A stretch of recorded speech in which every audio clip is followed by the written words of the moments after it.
The more the game and attitudes evolve, more coaches have to stay in tune and changing times.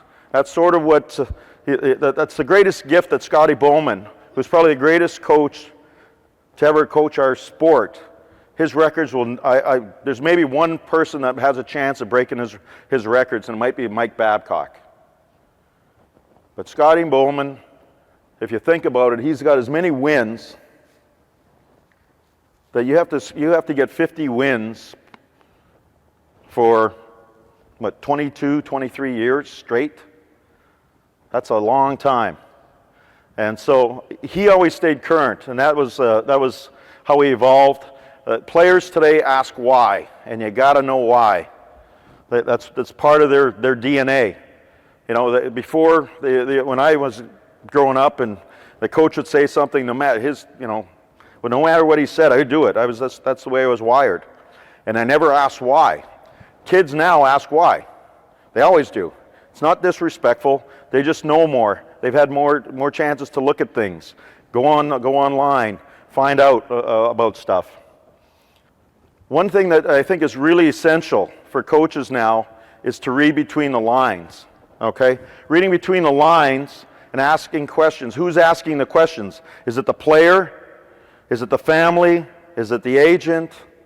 You know, who's asking the questions? Fortunately, there are still foundations of the game that remain the same over the course of time, okay? Players all want to get better. They all want to win.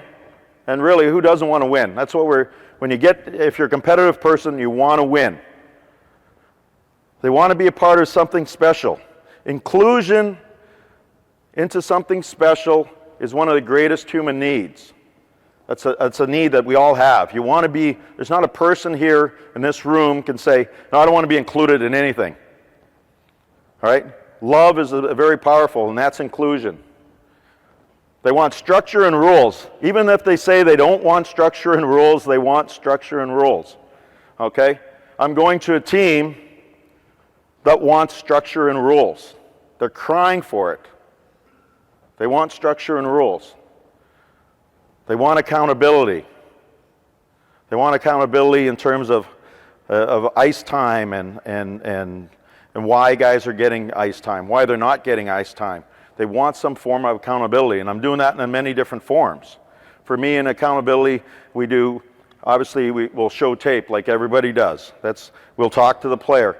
We also do, the world of analytics is really big. I'm not a big believer in the analytics like the Coleman and all that. There's still holes in it, but I see the value in games. Example, I had a defenseman in Nashville, and the analytics people came and said, this player has a higher ratio of turning pucks over at the red line. So we started charting everything that he did, and there was a lot of times he could make some plays. He was a young defenseman, first year, and he was a little bit nervous. He didn't want to make a mistake, so he would make sure that he got the line, got it deep, rather than, hey, I had some time, I can make a play. We started to chart that a little bit more often. We showed it to him a little bit more often, and he sort of came around, became a better player because he can make some plays. He's a good player. And so the world of analytics is coming around, but I think don't get involved with it, because one of the things that you will find is that I'll have Shea Weber against Sidney Crosby when I was in Nashville. All right, well, they sort of cancel each other out. Their analytics won't be really good because they're both great players. And so sometimes the analytics people will say, well, why don't you play Kevin Klein against Sidney Crosby, because he's got great numbers. But he's not as good a player, so his numbers would go down, and it would trend down if, in fact, he were to play against Sidney Crosby. So you can use it for illumination, but don't live by it. I think the eyeball test, Trouble with the Curve, anybody see that movie? Trouble with the Curve, it's sort of that type of thing. You still need the eyeball test. You know here, in your soul if a guy's a good player or not a good player. And I think that's one of the things that you want. The other thing they want is validation. All players, they want foundations on how, and they want the validation, they want the accountability, but how much are they willing to sacrifice for that? And a lot of players, their commitment level goes down when it affects them. Geez, that's tough, I don't want to do that, that's not my role. Well, one of the things that you, as a coach, okay, is the commitment level is different for each player, and you have to recognize that.